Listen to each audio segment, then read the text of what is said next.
Hello दोस्तों, genius coaching number 1 में आपका स्वागत है। मैं अमृत हफीज आपका स्वागत करता हूं। आज आपके लिए लाए हैं कक्षा 10 के साइंस, जो आज पहला अध्याय जो चैप्टर नंबर 10 का है, जिसका नाम है प्रकाश का परावर्तन तथा अपवर्तन। ये प्रकाश के परावर्तन का तीसरा वीडियो है। यदि आप वह पीछे वाला 2 वीडियो देखना चाहते हैं तो इस वीडियो के डिस्क्रिप्शन में उसका लिंक दिया हुआ है, आप उसे देख सकते हैं। चलिए यह वीडियो स्टार्ट करते हैं। देखिए, आज हम जानेंगे दर्पण के बारे में, और दर्पण कितने प्रकार के होते हैं, दर्पण में क्या क्या बिंदु होती है, उस सारी चीज़ के बारे में आज हम विस्तार पूर्वक चर्चा करेंगे। चलिए स्टार्ट करते हैं। सबसे पहले यह समझाते हैं कि दर्पण है क्या। दर्पण का अगर इंग्लिश देखा जाए तो मिरर होता है। सबको पता है, सब कोई अपना चेहरा जिसमें देखते होंगे, सुबह हो या शाम हो, वही आपका क्या है, मिरर है। एक प्रकार आप समझिए वो क्या है, आईना है। मिरर को अगर सही से देखा जाए तो उसे क्या बोलते हैं, आईना भी बोलते हैं। तो ये समझ लेते हैं कि आखिर ये दर्पण है क्या, यह दर्पण किस प्रकार का होता है। देखिए, दर्पण सपोज कीजिए, दर्पण एक कांच की तरह का होता है, सिर्फ उसके दूसरे पृष्ठ पर रजतीत किया हुआ होता है, जिसके कारण हम उस वस्तु पे अपना चेहरा को क्या करते हैं, देख पाते हैं। उस कांच पर हम अपना चेहरा देख पाते हैं। यदि कांच के दूसरी ओर वह रजतीत नहीं किया हुआ हो तो वो कांच, ये दर्पण नहीं बल्कि क्या कहलाएगा, कांच कहलाएगा।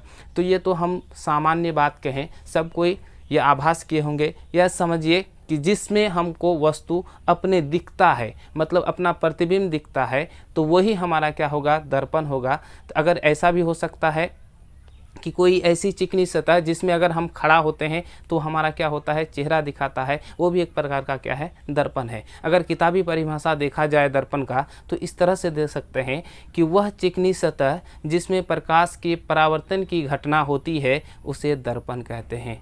ठीक है, तो ये हो गया किताबी परिभाषा। अगर सामान्य रूप में हम बताएं तो ये समझिए कि जिसमें प्रकाश गिरकर वह वापस आती है और वहाँ पे एक तरह का नियम बन जाता है, तो वही आपका क्या होता है, दर्पण कहलाता है। या फिर ये समझिए जिसमें प्रतिबिंब बनता है, यानी क्या बोलते हैं, उस जिसमें हम किसी वस्तु को अपनी ओर देख पाते हैं, जैसे आईना। आईना में अगर हम खड़े होंगे तो हम ही को देख पाएंगे, तो ये हमारा क्या हो गया, दर्पण। तो किताब के अनुसार दर्पण कहीं पे 2 प्रकार के होते हैं, कहीं पे 3 प्रकार के होते हैं। तो हमारे अनुसार दर्पण 3 प्रकार के हैं। पहला समतल दर्पण। अब समझते हैं समतल दर्पण है क्या, कि वह दर्पण जिसमें परावर्तक सतह समतल हो, वह दर्पण जिसमें परावर्तन सतह समतल हो उसे समतल दर्पण कहते हैं। जैसे यहाँ पे देखिए हम लिख के रखे हैं, ये आपका क्या है, समतल दर्पण है। दर्पण तभी होगा जब उसके दूसरे वाला भाग क्या क्या हो, रजतीत क्या हुआ। अगर मान के चलिए सबसे अगर अच्छा दर्पण देखा जाए तो आईना ही आप मानिए,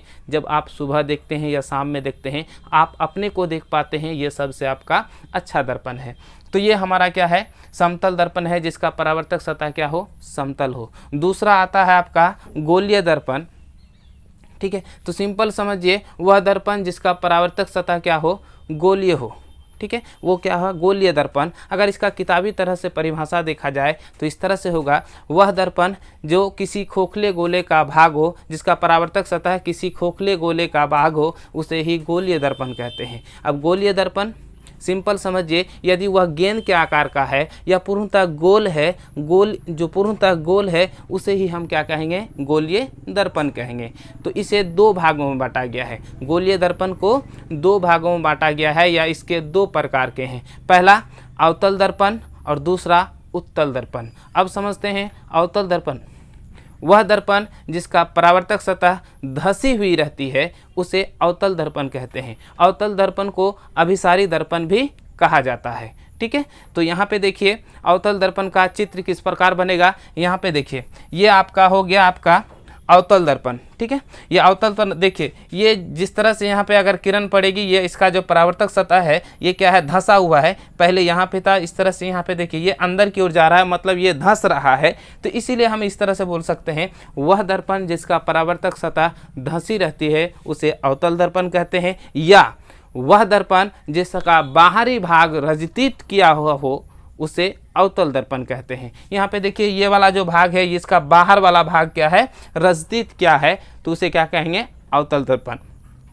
ये किसी खोखले गोले का भाग है ये किसी खोखले गोले का भाग है। जैसे यहाँ पे देखिए, अगर हम इसको मिलाएंगे, है ना, तो ये तो किसी खोखले गोले का भाग है। जैसे यहाँ पे किसी खोखले गोले के जैसे होता है ना, तो यहाँ पे जैसे दर्शा हुआ, तो ये भी एक खोखले गोले का भाग है। तो यहाँ का जो भाग है, ये भाग, इसका बाहरी भाग ये हुआ, ठीक है। तो ये बाहरी भाग क्या क्या हुआ, कलर क्या हुआ है, मतलब जो कलर करना उसी को कहते हैं रजतित करना। तो इसका बाहरी वाला भाग रजतित क्या हुआ है, इसीलिए इसका परिभाषा हम इस तरह से भी दे सकते हैं, वह दर्पण जिसका बाहरी भाग रजतित किया हुआ हो उसे अवतल दर्पण कहते हैं, ठीक है। तो अब चलते हैं इसका दूसरा, गोलीय दर्पण का दूसरा जो प्रकार होता है वो होता है आपका उत्तल दर्पण, ठीक है। वो आपका उत्तल दर्पण होता है। तो उत्तल दर्पण समझते हैं कि वह दर्पण, यहाँ पे पहले ध्यान दीजिए, वह दर्पण जिसका परावर्तक सतह, अगर परावर्तक सतह है तो ये वाला हमारा परावर्तक सतह हुआ, है ना, ये आपका क्या हुआ, परावर्तक सतह हुआ। कि वह दर्पण जिसका परावर्तक सतह उभरा हुआ है, ध्यान दीजिए, वह दर्पण जिसका परावर्तक सतह उभरा हुआ है। उभरा कहने का मतलब वो धीरे धीरे क्या है, बढ़ रहा है। जैसे यहाँ पे देखिए अंदर था, उसके बाद धीरे धीरे ये क्या है, बढ़ रहा है, तो ये गोलीय हो रहा है ना। तो यही पॉइंट आपको याद रखना है कि वह दर्पण जिसका परावर्तक सतह उभरा हुआ होता है उसे उत्तल दर्पण कहते हैं। या फिर आप दूसरे तरह से परिभाषा दे सकते हैं, वह दर्पण जिसका अंदर का भाग रजतित किया हुआ होता है उसे उत्तल दर्पण कहते हैं। अब उत्तल दर्पण को अपसारी दर्पण कहा जाता है। अब क्यों कहा जाता है उसके बारे में आगे हम बताएंगे। इसका जो इंग्लिश होता है कॉन्वेक्स मिरर, ठीक है। ध्यान दीजिए, इसका जो फोकस होता है ना, इसका जो फोकस होता है ये हमेशा क्या होता है, धनात्मक होता है। किसका, उत्तल दर्पण का। और जो अवतल दर्पण का फोकस होता है वह हमेशा ऋणात्मक होता है। ये पॉइंट याद रखने वाली बात है, ये परीक्षा की दृष्टि से बहुत महत्वपूर्ण है। इसका जो फोकस होता है ये काल्पनिक होता है, और इसका जो फोकस होता है ये क्या होता है, वो वास्तविक होता है। इस पर जब भी प्रतिबिंब बनता है वो हमेशा छोटा बनता है, और इस पर जो प्रतिबिंब बनता है बड़ा भी बनता है। इस पर मतलब किस पर, अवतल दर्पण पर जो प्रतिबिंब बनता है वो बड़ा भी बनता है और छोटा भी बनता है। इसमें अवतल दर्पण पर प्रतिबिंब उल्टा बनता है या और सीधा भी बनता है, लेकिन इसमें प्रतिबिंब लगभग क्या होता है, सीधा ही बनता है। ये इसका प्रकृति है, मतलब ये इसका विशेषता है, ठीक है। इसका जो दर्पण का जो तीसरा पॉइंट है पराबोलिक दर्पण, जिसको यहाँ पे इंग्लिश में पराबोलिक कहा जाता है और हिंदी में देखा जाए तो परवालिक दर्पण कहा जाता है, ठीक है। सॉरी, यहाँ पे मिस्टेक हो गया। अब इसका अगर परिभाषा देखा जाए तो वह दर्पण जिसका परावर्तक सतह पूर्णतः गोल नहीं होता है उसे पराबोलिक दर्पण कहते हैं। यहाँ पे इंग्लिश में लिखा हुआ है पराबोलिक, ठीक है। तो इसे पराबोलिक दर्पण कहते हैं। इसका फिगर यहाँ पे है। यदि आप नोट करना चाहते हैं तो बिल्कुल नोट करें, ताकि आपको परीक्षा में लिखने में किसी तरह की दिक्कत नहीं हो। चलिए अब हम इससे संबंधित जो दर्पण से संबंधित कुछ बिंदुओं हैं उस पर चर्चा करते हैं, ठीक है। चलिए, दर्पण में कुछ बिंदु स्थित है, पहले उसके बारे में जान लेते हैं, ठीक है। तो चलिए स्टार्ट करते हैं। सबसे पहला अगर बिंदु देखा जाए तो यहाँ पे देखिए हम एक क्या किए, अवतल दर्पण का चित्र बनाएं, और उसके बाद ये बताना चाहेंगे कि इसमें क्या कौन कौन सा बिंदु है और उसका नाम क्या है, उसे क्या कहते हैं, ठीक है, उसका परिभाषा क्या है, वो सारी चीज आपको बताएंगे। तो सबसे पहले ये देखिए, ये जो है दर्पण है, ये क्या है, आपका अवतल दर्पण है। तो यह भी सिर्फ दर्पण मानते हैं, यहाँ पे ये दर्पण है। दर्पण यहाँ पे देखिए P से सूचित किया जाता है। तो इस बिंदु को हम कहते हैं ध्रुव, इस बिंदु को ध्रुव कहते हैं। अगर ध्रुव की परिभाषा देखा जाए तो इस तरह से होगा कि दर्पण, यहाँ पे देखिए ये दर्पण है, दर्पण के मध्य बिंदु को क्या कहते हैं, ध्रुव कहते हैं।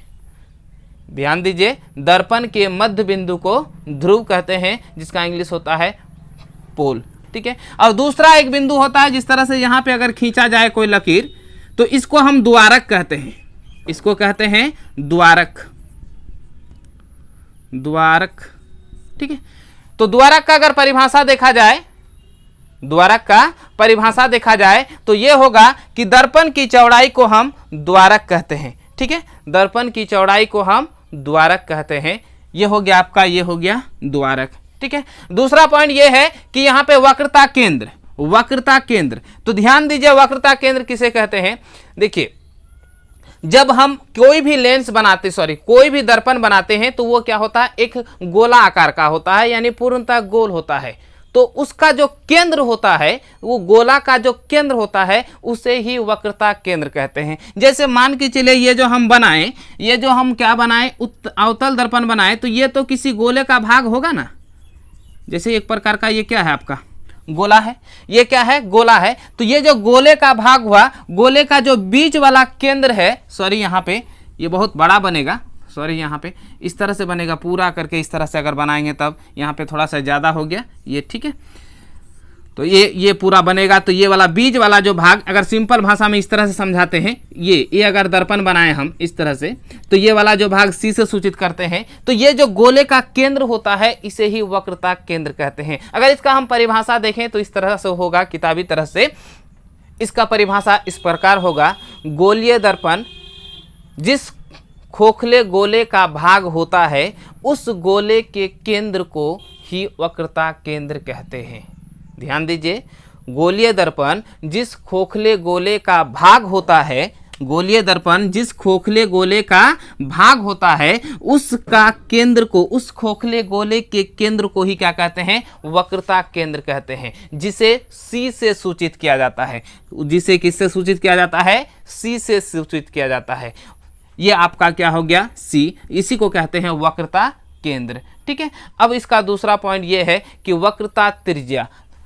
तो ये जो हो गया आपका यहाँ से लेकर यहाँ तक, सी से लेकर पी तक मिलाने वाली रेखाओं को क्या कहते हैं, वक्रता त्रिज्या कहते हैं। यानी इसको अगर इसका परिभाषा दिया जाए तो इस तरह से दे सकते हैं कि गोलीय दर्पण जिस खोखले गोले का भाग होता है उस गोले की त्रिज्या को ही वक्रता त्रिज्या कहते हैं। या फिर ऐसे बोल सकते हैं कि गोलीय दर्पण जिस खोखले गोले का भाग होता है उस के जो केंद्र से ध्रुव के बीच मिलाने वाली रेखा होती है उसे ही क्या कहते हैं, वक्रता त्रिज्या कहते हैं, जिसे आर से सूचित किया जाता है। यानी यहाँ से दूरी सी से लेकर पी तक की दूरी को आर कहते हैं, ठीक है, यानी रेडियस कहा जाता है, ठीक है। तो इसको आर से सूचित किया जाता है।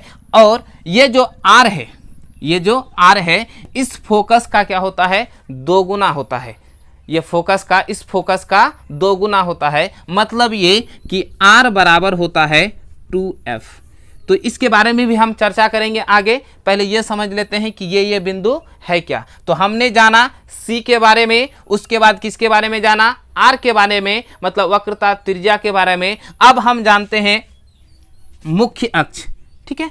अब हम जानते हैं मुख्य अक्ष। तो मुख्य अक्ष को इसे ही कहा जाता है कि सी से पी तक मिलाने वाली को, यही वाला, जैसे मान के लिए ये है, इसको इसका परिभाषा इस तरह से हम दे सकते हैं कि गोलीय दर्पण के वक्रता केंद्र तथा ध्रुव के बीच को मिलाने वाली जो रेखा होती है उसे ही मुख्य अक्ष कहा जाता है या फिर प्रधान अक्ष कहा जाता है, ठीक है। उसे मुख्य अक्ष या प्रधान अक्ष कहा जाता है। अब हम जानते हैं फोकस के बारे में कि फोकस किसे कहते हैं। ध्यान दीजिए, फोकस को बड़ी एफ से सूचित किया जाता है। यहाँ पे देखिए फोकस किस प्रकार बनता है। जब किसी वस्तु से आ रही आपतित किरण दर्पण से टकराती है, दर्पण से टकराकर मुख्य अक्ष के जिस बिंदु पर करती है उस बिंदु को ही क्या कहा जाता है, उस दर्पण का फोकस कहा जाता है। फिर एक बार समझाते हैं, किसी वस्तु से आ रही प्रकाश की किरणें, या फिर ऐसा बोल सकते हैं कि मुख्य अक्ष के आ रही समांतर प्रकाश की किरणें दर्पण से टकराकर या दर्पण से परावर्तन होकर मुख्य अक्ष के जिस बिंदु पर करती है उसे उस दर्पण का फोकस कहते हैं। यानी यहाँ पे ध्यान दीजिए कि अगर कोई बिंदु इस तरह से आया, कोई प्रकाश की किरण इस तरह से आया और ये जो दर्पण से टकराकर पुनः वापस आया, ठीक है, तो यह मुख्य अक्ष के समांतर था। उसके बाद दर्पण से टकराकर मुख्य अक्ष के जिस बिंदु पर कटा उस बिंदु को ही क्या कहते हैं, फोकस कहते हैं, जिसे बड़ी एफ से सूचित किया जाता है। उसके बाद फोकस तथा ध्रुव के बीच की दूरी को फोकस दूरी कहते हैं। फोकस तथा ध्रुव के बीच की दूरी को फोकस दूरी कहते हैं। तो हम समझ लिए कि फोकस है क्या, ठीक है, और फोकस दूरी है क्या। फोकस दूरी को हम छोटी एफ से सूचित करते हैं। फोकस दूरी को हम छोटी एफ से सूचित करते हैं। तो इस तरह से हमने जो दर्पण से संबंधित जो भी बिंदु थे उसके बारे में चर्चा कर लिए। हम अगले वीडियो में ये सिद्ध करेंगे कि F बराबर r/2 होता है या फिर r बराबर 2f होता है, चाहे उत्तल दर्पण में हो या फिर अवतल दर्पण में हो। आगे वाला वीडियो में इसको सिद्ध करेंगे। आज की वीडियो यहीं पे समाप्त करते हैं। यदि हमारा वीडियो पसंद आए तो लाइक करें और ज़्यादा से ज़्यादा लोगों तक शेयर करें, और चैनल में अगर नए हैं तो सब्सक्राइब करना ना भूलें और बगल में जो बेल आइकन है उसे ज़रूर दबाएं। जय हिंद।